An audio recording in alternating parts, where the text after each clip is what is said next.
Welcome to the Rearview Mirror Podcast, looking back on all that we don't know and a few things that we do.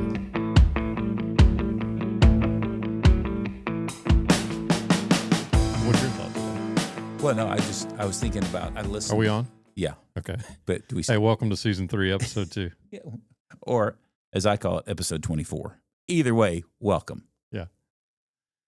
So, no, I was thinking about our last episode. Are where we talked about. Have we done 24? Mm-hmm. Oh, this is 24. We're doing right now. I wonder what number most podcasts die. 21. No. This morning I was re-listening to part of our last podcast, which was on fear and anxiety and worry. You'd ask the question, what's the difference between anxiety and worry? Forget about the order, but we had recorded this one a few weeks ago. Oh, okay. Yeah, I just messed with your brain, didn't I? You did, because I was talking to a guy the other day, and he was saying, "Yeah, your take on something about the South was interesting." And so when you said that, I thought we talked about anxiety and worry. Yeah, that was we sure, actually talked yes, we did 2 recordings ago, but okay. we just released it this morning. What did we say about it? I don't remember. That's okay. why I had to listen to it. No, but it was just good. I think we were talking about, you had asked a question, what's the level of anxiety that I see with people I work with, and then you ask the follow-up question of and how are worry and anxiety similar? How are they different? Okay, and that led us to talk a whole lot about fear, really, and how there's this gift of fear that, man, when we really draw near to fear and we understand it, we kind of pull it close. We use that image that we can actually lead us to make wiser choices, help us be prepared and get stuff done. Exactly. But then we also talked about how fear can be the thing that gets us stuck and paralyzed because we don't know how to feel it. We don't know how to sit with it. We don't know how to process it. And so the fear just creates these voices of negativity. That's where anxiety kind of rules and reigns sometimes. And anyway, I just was re-listening this morning, and I just appreciate there was a couple of things you said toward the end just about personal responsibility that were just so strong. And I think as I finished that one up, it got me thinking about other emotions, and it made me think about the kind of another core emotion that I spend a lot of time talking about with people. That's the emotion of sadness. And I thought this morning, how do you process sadness, or even better yet, how aware are you when you're sad about something? Or I'm just kind of giving you different ways to think about this. Is sadness even an emotion that you feel like you're aware of? Because I think in man world, a lot of us go, what is that? I'm just curious for you about you. I've known you a long time. I don't know that ever crosses my mind. Yeah. I mean, I am sad sometimes. Yeah, for sure.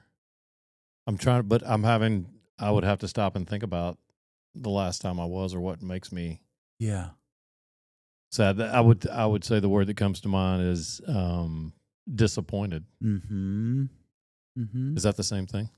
Could be. I think many times it probably is. I think in terms of when there's something that I'm really counting on, hoping for, something I really value that I want to see happen, engage, enjoy, have, and it doesn't show up. Yeah, I totally get that. And so that you would equate that emotion with sadness when that doesn't happen? The most core level of it, if we know how to find it and deal with it, I think it really is sadness. I think culturally we often think of sadness as, well, my father died. Right. Of course I'm sad. Right. My dog that I've had for years that I love, of course I'm sad. Right. And so it has to be almost dramatic and big. But I think part of what goes on in us emotionally is that sadness is that emotion that triggers when anything of value is lost or missing in our life. So I always use this example when I'm thinking about sadness of my stylus with my iPad. I use an iPad to take notes with when I'm with people. And I don't know, a couple times a year I'll seem to lose a stylus. I don't know how I have that ability. There's probably a bunch of them in one of these couches or chairs down in the edges of them. And my general reaction is that, damn it, how did I lose this again? I'm mad at myself. Right. The anger is what comes out. But when I'm in a healthy place, I can pause and realize, dang it, what a bummer. What am I saying? I'm sad. I'm sad I lost that. Now, it's not sad that's going to send me to crying, probably. I'm not going to be tore up about it. I'm actually going to open up Amazon app. I'm going to order another one for $20 because I buy the fake ones instead of the real ones. They work great, and it's here in a day. But, I think that's a great image, though, that When I'm in a healthy place, I just realize, man, I'm really sad. I lost something that was valuable to me. Not terribly valuable. It's easy to replace. So I replace it and life moves on. I think, it feels like there's a gradation to that. If I have this big business deal, I'm counting on this going to make me a big bank of money, and it doesn't come through. Well, I can't go out and hit Amazon and get me another stylus and be okay. Right. I have deeper feelings about that. And I think that's one of the things I'm intrigued about is when a business deal doesn't close, when a child doesn't live the way we want them to live or something, when marriages get sideways and we're really longing for deeper connection, but we're sad that we can't get to that connection. Right. I think in the world of men that you and I circle in, how do you observe men generally responding to disappointment? Like, what do they turn to try to deal with it, soothe it, understand it? I think the most common thing I see is probably ignoring it. Mm-hmm. Maybe a better way to say it would be not recognizing it. Yeah. Yeah. I think just because I don't even think I think I'm decently aware, but I don't think about that word a lot. Yeah. I do think about disappointment, all the things you just listed. Mm-hmm. We've had conversations in our family about that. I know there are, things about friends and kids and friends' kids and different things and work and life that it's all over the place. Basically, it hasn't gone like you wanted it to go. Yeah. I don't necessarily equate that with sadness, but that's probably a healthier way to think about it. Yeah. It makes me think there are so many things I can't control. Mm-hmm. Because there's no, as you said, there's no stylus pen order. You're right. That fixes those. Exactly. Yeah. My iPad's easy to fix, but bigger things. So where do you go? You've had something happen that's made you sad. Healthy response versus an unhealthy response. Great question. Where do people go? Why do they get stuck? Yeah. I think a lot of times we get stuck simply because we don't slow down to actually be mindful of what we're feeling and know how to process it well. Again, not a world most of us have been educated in. So how do you process sadness? Well, I think it starts with what you said a minute ago. I've got to become aware that what I'm really feeling right now is sad. I say this all the time. It's easier to get mad. Mad's easier than sad. Than it is to get sad, right? Everybody says that. But it's true. And so my stylus example, 8 times out of 10, immediately I'm mad. I'm angry. I'm frustrated. How did I lose that? But that's secondary. What I really realize is I'm not mad about. I've got $20 extra. I can buy another stylus. Right. What I realize, I'm just sad because it disrupts my day. I don't know how to take notes for the next client, or whatever may happen, right? And so there's just this sadness. So I think it really begins with being willing to slow down and go, wait, what am I really feeling right now? And acknowledging that, on the one hand, losses are a part of life. Welcome to living in a broken, fallen world, as you and I have said a dozen times in this podcast, But just because they're a part of life doesn't mean that we don't have an emotional reaction to them. That's good. So when I'm really counting on, I think of your world, the little bit that I know of, I know you said before, I rise and fall by the business deals finally closing. Right. And, you can carry a business deal for a long time and then something stupid happens and you lose the deal. Right. And, I think what I see often is it's easy in those moments just to turn to the anger and to the judgment against the person that screwed the deal up or the municipality that wouldn't approve something, right. Whatever. Right. And so I think it's easier to access the woe is me, somebody did something to me part of life, which is focused externally, what somebody else out there did, versus being able to go, wait, what am I feeling about this? And I wouldn't negate that I'm mad about it. I'm angry about it. But gosh, behind that, you know what I really am? I worked my butt off for months on this. Right. And you're just sad. I'm just sad. Yeah. Doggone it. I wanted this deal. This was going to be good. Right. I wanted my marriage to look like this. I wanted my kid to have this opportunity, whatever it is. But to be courageous enough to first be aware going, gosh, I'm actually sad. Gosh. And there are so many things that go with that. Aren't there? God could have fixed it. He could have made it happen, and he didn't. Mm-hmm. That's where I go a lot. Yeah. Instead of, maybe the timing's off. Maybe that's something else I haven't thought of. Maybe it's the consequences of my own poor execution in that deal. You know, talking about that. Or with my, take your kids, for example. Maybe I did something poorly as a parent and they did this. But there's generally people, I think depending on your personality, you go to one of those ways. Somebody, it's the example of, the disciples with Jesus, the lame man who sinned, him or his parents. Yeah. We just want to attach. I think human nature, we so want to attach something to a problem. Kind of cause and effect, right? It has to be. Yeah. That's what we were looking for. We were comfortable in that, Yeah. And sometimes I feel like if I could just figure out what the problem is, why it happened, maybe we could prevent it from happening. But to your point, can you really in a fallen world? I mean, you can do your due diligence, but no, you're in business because marriages collapse. Yeah. If we didn't have a fallen world, you wouldn't have a job. Exactly. I think about in my days of pastoring, especially, I was often the 911 call when something bad would happen in someone's life. And so I've walked into homes where, the baby just died of SIDS. Give me a why to that, Steve. I mean, you don't find one. Or I remember walking into a hospital and meeting a gentleman there, godly man, missionary, amazing man. But his wife had just committed suicide. Wow.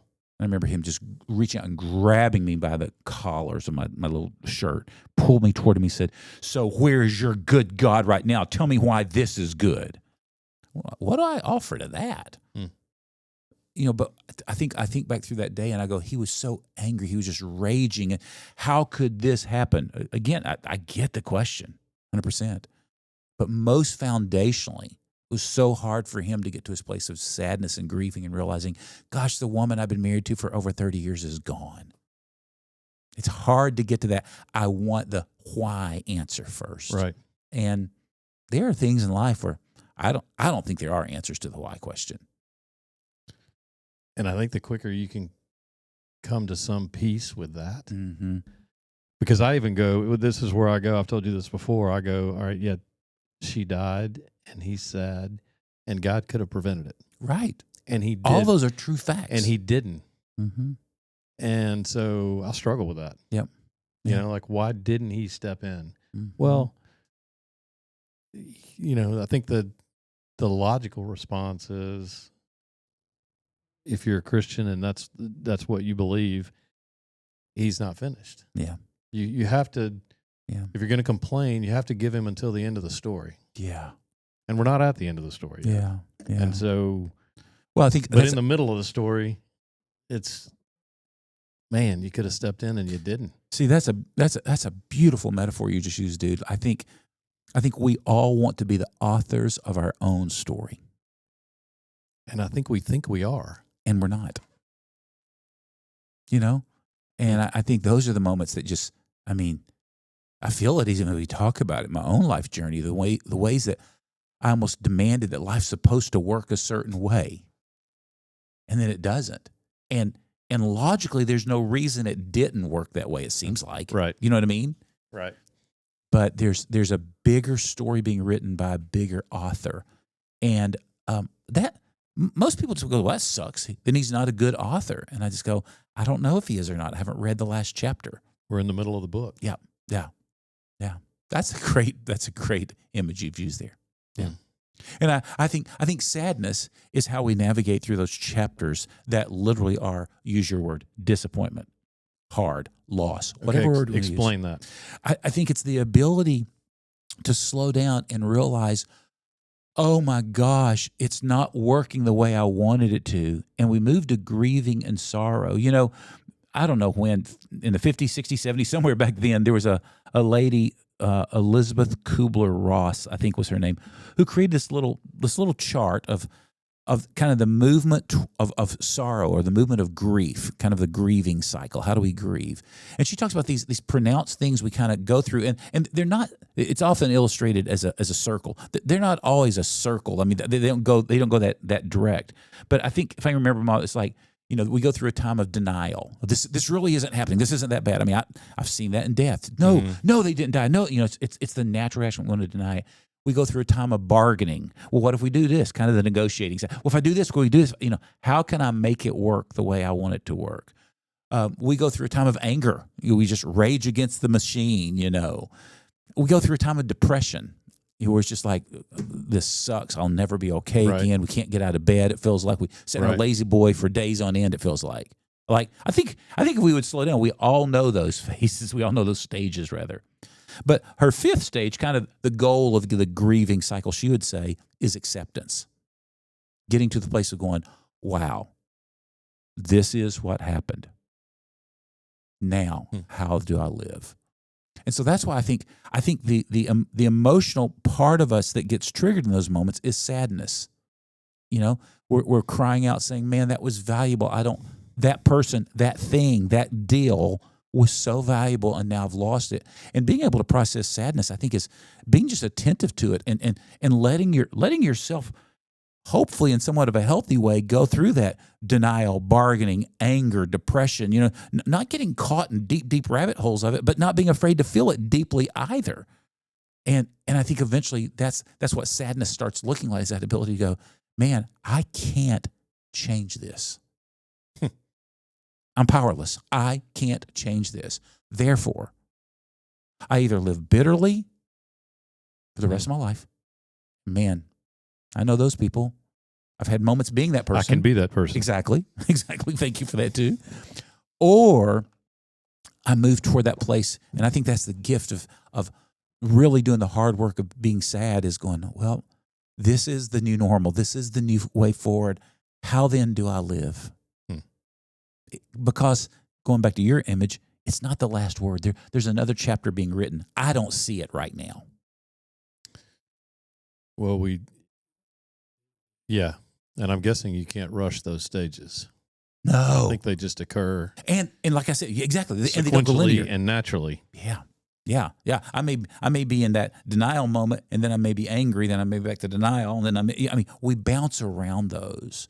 But I think that's when it's so important to have some place to process it. And I mean just a trusted friend, even sometimes, just to be able to go, gosh, this sucks, and be able to, you've been that for me. I think through some seasons I've gone through in the last 15 years, especially, just to be able to show up and to watch you, often head nod and smile and be there with me in it. And then sometimes offer words, and sometimes just your presence was enough. But to be able to go, gosh, I'm bouncing around right now. The more I'm aware of this, the more I go, I'm striving to get to acceptance of this, but man, I'm raging against the acceptance right now, but I want to get to that. I'm not there today. And to get there, I have to be okay being sad. Yeah. God, that's really good, man. One of my favorite Old Testament stories is the story of Nehemiah. You and I have talked about that before, I think. But, it's that whole dude who has who's from Jerusalem originally. He's working for a king in another part of the world, and he hears that the walls in his hometown have been destroyed. They've been collapsed. And so he goes to the king and says, "Can I go back home and help rebuild these walls?" And the king's like, "Go, do it." And the king, it's like I always say, the king gives him his gold Amex and says, I'll help buy stuff for you. Just go get it done. So, but caveat there, talk about the importance of the wall in that day and age. Yeah. Well, the wall was their protection. I mean, it really was as a whole city. This wall is massive. It has, I think, 7, if I remember right, gates and entrances, and those are the only way you can get into the city. And it protected them from enemies. And Jerusalem had plenty of enemies. Right. So the wall's not like just a pretty fence here in Williamson County that beautifies their properties. Right? They weren't going back to repair something aesthetic. Absolutely, it was necessary for survival. Great catch.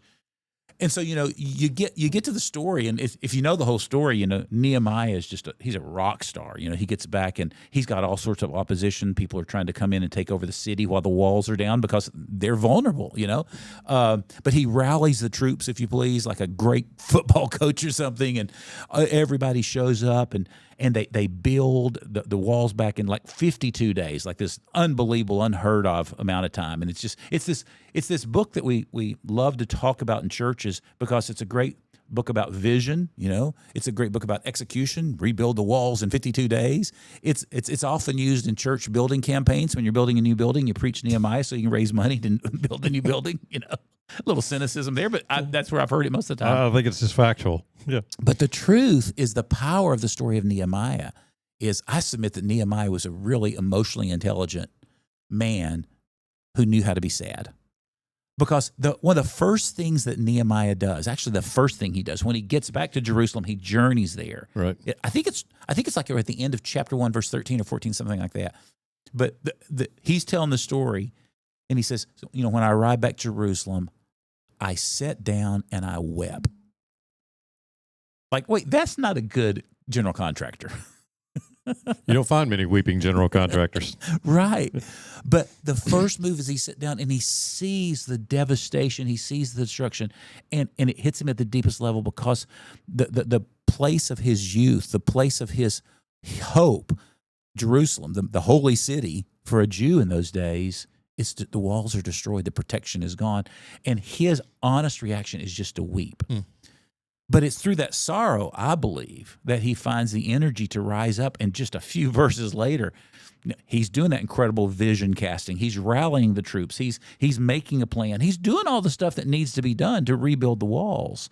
But it's one of those little powerful statements, I think, in Scripture that we can miss, is that sometimes before we do the great work, there's a need to grieve what we've lost. That's true. Man, that's good. Yeah. I think when I think about that story too, I think people don't talk about that a lot in that story, and they don't talk about that it didn't go smoothly. There was opposition, as you said, and cynicism, and people wanting credit for it, and people trying to blindside his, undermine his work. Oh yeah, it's not just from outside the walls; it's from inside, right? Yeah, that's a great point. And I think just in general that. I tend to do that too. In a couple of worlds, I tend to gloss over what's hard or what I don't like, and talk about what could be, know. But the reality is, both are true in that story. They got it built in 52 days. Yeah, and it was really hard. Yeah, and it didn't go as planned all the time. Right. And so that's good. It's a good metaphor for life. There are good things, and we've done. If your kids are, not doing the things that you think they should be doing, their story's not done. Yeah. Maybe the thing you think they shouldn't be doing is not what they should be doing. Right. You could be wrong. Yeah. Well, again, as a parent, I've been wrong. Absolutely. I mean, you've talked about that before with your boys and some of the choices they've made, and you thought, I don't know about that. And it's worked out fine. Yeah. And not to minimize the parental stress of kids, we feel that, and and sometimes it's a long period, and sometimes they don't make good choices. Yeah, and those consequences are there. See, even when you said that, what popped in my mind, and you and I have talked about so many of those stories. I think my first blush reaction when one of my kids made a poor choice, objectively a poor choice, was anger. That's what I could tap into first. And come at them hot or hard. And again, behind that anger, as we talked about too, even last time, there was probably a lot of fear that led me to almost rage against them. But I think back now, again, looking through the rearview mirror, as we say, and I think what happened in almost every one of the situations, if I had been more emotionally in tune, I was really sad. Yeah. Because I knew there were going to be consequences for my kid on that choice. And I didn't know how to sit with my sadness and then approach them out of a heart that's grieved with them or for them, instead of a heart that felt like I needed to control them or get them back on course. Because that's about you. The Always anger's is. about you. The sadness is probably more for them. I think so. And it's for me as well, of just being able to go, gosh, I'm sad. This is not what I wanted for my kid. Right. Okay, but it's not, again, I love your metaphor. It's not the last chapter either. Right. Yeah. Right. That's good, man. I think there's some things I need to... Jen and I've talked about this before, about different parts of our life over our 30-year history, and just things maybe I've grieved and things I haven't grieved. Yeah. And I think, I don't know that this is true. It's just top of my head kind of thing, but I think the older I get, the harder it is to grieve for me. Yeah. Yeah. Well, some of that makes sense to me. I think you've developed a pattern of how you handle things, and that's to not grieve. Right. So to start grieving is like, it's a different muscle. Right. Right. So there's probably some validity in that, but I loved what you said at the beginning of that. gosh, there's probably some things I haven't grieved that I need to grieve. For sure. Yeah. I think one of the things that keep so many marriages disconnected, and I don't mean like divorce disconnected, I mean just not experiencing what both husband and wife want to experience together. It's that low-grade frustration that we don't know how to deal with. I think so many times it's these unresolved hurts from the past that we haven't figured out how to navigate. And so often I think what we want to do is we want to try to, quote-unquote, fix the issue, when sometimes there's nothing to fix. It's just a matter of realizing, gosh, I have perspective A, you have perspective B. Neither are wrong. We don't have to cross over to the other side. It's just different. But I always thought that you would be like me on this, and you're not. You're different. Well, even in how I say that, what do I need to do? I need to grieve that she's not like me, or she's not like I thought she should be on that. Right. But we don't. If we don't know how to grieve, then what we do is we kind of just stuff it down eventually, and we just move on. Yes, and when I stuff, I think when I'm healthy, I realize, hey, Jen's not like me on this, and it really is okay. Yes. When I'm unhealthy, the underlying thought is, she's wrong. Yeah. She should be like me on this. Yeah. Yeah. And that's so you think about. Go ahead. That's not true either. Yeah. Think about that first posture is one of acceptance. Yeah. Well, she's not like me. And I think the place for grieving in there, and it's not like it requires massive amount of energy necessarily, but it's acknowledging, wow, I thought she would be. I'm bummed she's not. I'm sad about that. And it's really okay. That's the work of grieving to acceptance. It can happen in short order sometimes, but it's just being mindful of, this isn't how I thought it would be. Therefore, this is some sense of a loss. But at the end of the day, man, her difference actually is a great thing for us. It's making that transition to be able to accept it versus moving to I loved your second example of, well, no, she's just wrong. Yeah. And that's where we get the double down, and that's where the disconnection comes. I think a lot of it is there's stuff we haven't talked about / we haven't grieved. Yeah. Yeah. And it doesn't get better on its own. It doesn't. It just festers and boils under the surface. Undealt with sadness, undealt with grief is a cancer. I mean, I think that's true about all the emotions, but just as we talk about sadness today, I think when I don't know how to grieve, it may be a really slow metastasizing cancer, but it's cancerous, and one day it's gonna erupt on the inside of our souls. And so I just think there's something powerful about that. It's so funny in the Old Testament and I think we've talked about this on the podcast before. I love this psalm. Weeping may endure for the night, but joy comes in the morning. Yeah. It's not a clock. The point of that is not about the clock. Right. The point is about there's an order to things in this world. That before we get to authentic joy, we have to walk through the valley of grieving and sadness sometimes. I say it this way, sometimes sadness is the gateway drug to joy. When I'm willing to be sad and just go, gosh, this isn't the way I thought it would be. It doesn't mean that joy comes the next morning. I don't think that's the point of that psalm. Right. But it means that joy will come. But I've got to make space for joy to show up. And the way I make space is to get to that place of acceptance. And that requires the sadness or the grieving. What would you say if somebody came to your office and they said, hey, I'm having trouble getting through the night, metaphorically speaking. Joy comes in the morning. I'm in the night. Yeah. Help me. Yeah. Well, I think we have that conversation here a lot of times. Just how do I get through it? I feel like that's kind of another metaphor. I feel like I'm stuck. I feel like I'm in it right now. Right. And the answer is a little counterintuitive in that I think a lot of what we have to do is going, okay, well, let's talk about what does it feel like to be stuck? What does it feel like to be in the night? Well, I feel like I don't have a flashlight. I'm stumbling into things. I'm stubbing my toe. I'm out of control. Exactly. I'm out of control. And so, the answer is not, well, get in control. The answer is going, well, okay, so when you're out of control, what does it feel like when you're out of control? And for most of us, if we haven't done deep feeling work, we haven't experienced the sadness, so we're trying to logically process it. We're up here on the frontal cortex trying so hard just to make sense of this. Well, why I'm still in the dark. My wife died 2 months ago. I should be fine now. What's wrong with me? Why am I still feeling this? Instead of being able, hey, can we kind of turn the volume down on all your shoulds and your oughts? Because who says you should be? Right. But can we kind of turn that volume down on that part of your brain? And can we just talk about, well, wait, in the middle of the night, what do you miss? That's a powerful question.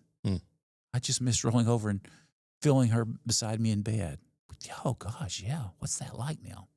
And so I think it's sometimes just slowing down to begin to feel and to often tears that need to come with that. You know, I don't know why God made us to cry, but there's something about tears sometimes that helps the sadness be released from us. Right. And so I think it's sometimes just being able to slow down and go, so what are you really feeling in the middle of that? And if the answer is, well, I'm just sad, I'm going, well, I don't think you are.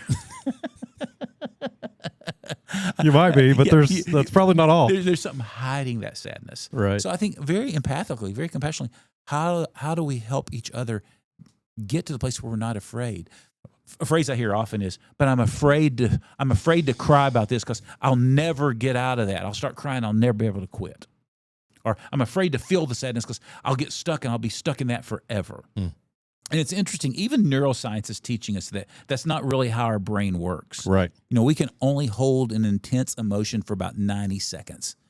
Now, we may daisy chain several of them together. Right. But, you know, if you think about it, if you've been around someone when there's been a loss, I mean, there's wailing and there's tears, and rightly so, like 100%. Right. 100%. That's part of the grieving process. But if you just sit with them and you're there and you love on them, almost without fail, somewhere in the next several minutes, they're going to kind of collect themselves, and then they're going to look and they're go, you know, just the other day, she and I were talking about this, and then they start laughing, telling some story. Yeah. Well, what's that? Does that mean they don't care anymore? Right. No, it's just how the body is recalibrating. It's how the body's going, ooh, let's breathe a little bit. That's intense. Right. And it may be then 10 minutes later, the tsunami of the emotion comes again. But that's healthy when we're not afraid just to go, I got to sit with it and feel it. I've got to make space. I talk to people a lot about creating a ritual for grieving. You know, I think we think grieving is something that just is like, well, it just happens and I never know when it's going to come. I mean, my mom's been dead for 40 plus years. Every now and again, there'll be a song that comes on and boom, it takes me back to the year she died, and I can feel the sadness, or I may shed a tear remembering her, you know? Right. But most of the time I'll hear that song and just be like, oh my gosh, that was a wild season of life, man. I'm glad I had my mom, and that was a hard relationship, but it was also good. You know, just I worked through it. Yeah. But I think there's sometimes when we're aware that there's something that, man, that really hurt me, and I know there's some grief work I need to do. I tell people, I think the soul has a way of making a way forward if we give it space to find a way forward. For example, I'll often tell people, listen, by ritual of grieving, I don't mean you're putting on your calendar at 10:45, I'm going to cry. I don't think most of us can do that. Or sackcloth and ashes. Yeah. No. But by a ritual of grieving, I just mean, hey, I wonder what it'd be like if once a month or once a week or whatever, whenever you want to. Maybe it's just when you feel like, okay, I feel like there's something in there. What if you were to say, you know what, I'm going to clear my calendar for a couple hours, and I'm going to go over to, you know, Smith Park or Radnor Lake or something. I'm just going to go by myself, and I'm not going to take my phone, and I'm just going to go for a walk by myself. And my prayer is simply going to be this: okay, soul, I give you the space to feel what you need to feel. And if there's something that I need to grieve, I want to invite it forth. Again, it sounds so mystical when you say it like that. But what, in my experience personally, and what I've heard from many people, is that, gosh, when I slow down and I'm attentive to my inner world, and I go, gosh, it feels like there's something I need to grieve. Again, as people of faith, Spirit, what would you bring to my mind right now that I need to pay attention to?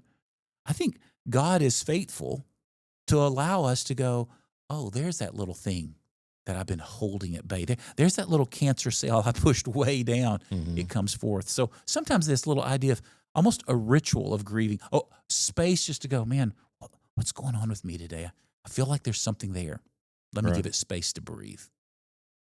That's good. And I think I won't speak for everybody, but I think so often what I do is the opposite of that. Yes. I restrict space, you know? Yeah. You stay busy, find something else to do, think about something different, you know?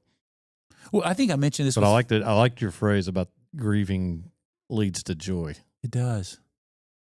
And actually, I'll give credit to the Bible for that over me, but it's true. Yeah. Okay, that's fine. No, but I think it's what we said last time with fear. You know, I think I think for all of us, when we think about emotions like fear or sadness or anger or shame, I think we generally say, "Oh, those are negative." And so, if something's negative, what I want to figure out, how can I push it away? How can I get it further away from me? And this truly is where we turn to, our favorite medicators. Whether it's a bowl of ice cream or a Netflix series or whatever. We're pushing away, trying to get away from those feelings. But I think I say this with the fear, and I'd say it about sadness too. I think when an emotion triggers, if we're in a healthy space, we go, wait, let me bring that emotion closer. Like, how do I try to look at it more closely and be curious about what's that emotion trying to tell me? Again, our emotions aren't to be worshipped. They're not the most important things. They're not always going to lead us to the best decision. But I need to be curious about going, man, that was a profound burst of anger I had just then. What's that about? What's that? Yeah. What's behind that? Or I've been feeling so sad and melancholy all day. I feel like I've been on the edge of tears. Well, I don't need to go get a bowl of ice cream. I need to sit down and go, let me pull that sadness a little closer. Wonder what's going on. Wonder what I'm missing right now. Wonder what I'm longing for. Wonder what I'm wishing I had. Mm-hmm. I just think that's where healing and health comes for us. When I'm not afraid to say, I just want to pull a little closer. I think when you said that, man, it made me think of, as you get older, there's less time. I think one of the reasons you're sad, that we get sad, stay sad, and it's harder, at least for me, it's harder to get out of it sometimes, is all those examples you listed, whether it's family, marriage, kids, friends, mm-hmm. business, whatever, you have less time to correct it. Yeah. If I've got a bad relationship with my dad, I'm 58. My dad's passed away, but if he were alive and I was trying to repair that relationship, there's not much time. Yeah. When you're 20, at least the thought is you've got plenty of time. Mm-hmm. I've got plenty. If my kids are 3 and I make a mistake, they're in the home for 15 more years. But you get older and you realize, man, I don't have that much time to correct that. Yeah. And which leads you to think, okay, well, is that mine to correct? Mm-hmm. And if I can do something about it, all right, God, what do you want me to do? But God, you gotta kind of do something. You got to kind of do your thing, because I'm not in charge of the universe, and I need some help. Yeah, Steve, there's so many golden nuggets in what you just said, man. I think the first thing is I'm thinking about people who might be listening. If you're in your 20s, your 30s, your 40s, and you've got a busted relationship or some regrets out there about something, listen to a man who's approaching 60. And what he just said, that was powerful, I think. Thanks. To be able to go, hey, then do it now. Go fix it. You don't have the right. You don't have forever. I wish I had a mulligan on a few of those. So don't you? Yeah. Take them if you get them. Yeah. Yeah.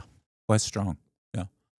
I think the other thing, though, it tells me, I think instead of, when you said, when we get older, we're just like, well, gosh, I don't have that much time to fix it. And it almost shuts me down. It almost leads us to this victim, apathetic, oh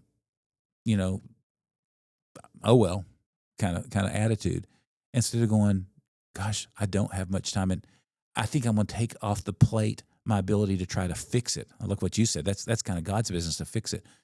But man, is there a step I can take and not worry about the result? But there's just a step I can take that's authentic, and it starts with a step I take for me. Mm-hmm. Gosh, I'm really sad. I'm broken with my dad, or whatever it might be.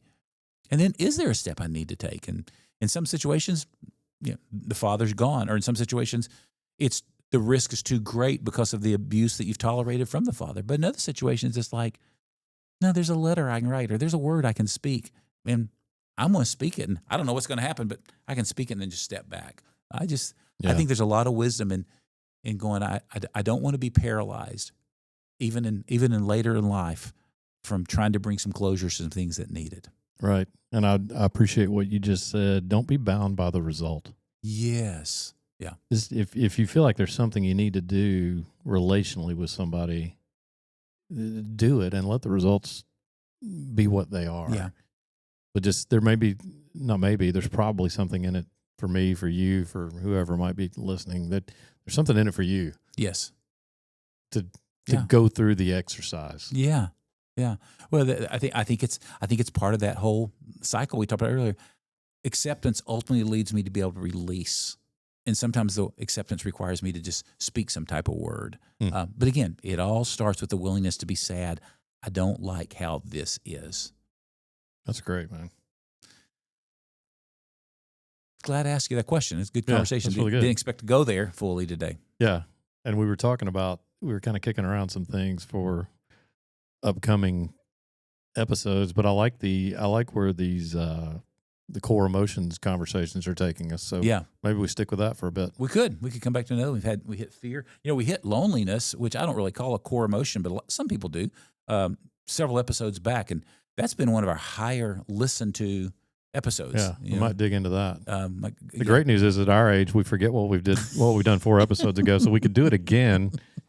The young people won't have to listen again, but the people in our age bracket that are listening will go, I forgot it too. Okay, you'll laugh at me for this when you said forgetting things. So I'm trying to sell my truck, I think. I've listed it, cleaned it up, listed it, want to try to sell it. I just want to get a little bit of a newer truck. I think I want to get all those bells and whistles of rear view mirror camera. As I get older, I just want all the safety guards around me I can have when I drive. Okay. I don't know. I'm trying to be smart.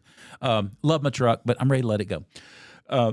So I cleaned it all up. You want to talk about price and a sales pitch on the podcast for anybody that may be listening? Can y'all reach out to me if you want to buy a gorgeous 2011 Toyota Tundra? No, but it's funny. When I cleaned I cleaned it up good, but I cleaned all the stuff that was in it out. Just the junk you carry in your glove box and everywhere. And I would have told you I put everything in a box and it was in the garage because I got it organized. Well, the last 4 or 5 times I've left, I was like, dadgummit, I don't have my garage door opener anymore. So this morning I thought, okay, this is insane. Dig through the box, grab the garage door opener. So I went through the box, went through it 3 times. Couldn't find the garage door opener. I was so mad. Like, dadgummit, what? Forgetting things. Sad. Like, what did I do? Yeah, I was mad first though. But yeah, I was really sad. Where's my garage door opener? So got in the truck, drove over here this morning. I was like, where? Well, that's the only box of junk. Everything else is in there. Where's that? I got in here and I opened up my briefcase to pull out the thing we need to record the podcast. And when I reached in, my sunglasses were in there. I thought, I don't remember. Oh, crap. I put my sunglasses, I put the remote control, and the garage door opener, I put one other thing in there, and sure enough, it's all there. I forget that I do that stuff all the time. Wow. So I'm sure I forget what we talked about on a podcast 2 months ago. 100%. There's no doubt about that. Anyway, well, I do remember your name, Steve. Good to be with you today. Good to be with you, Jeffrey. We'll talk soon. All right.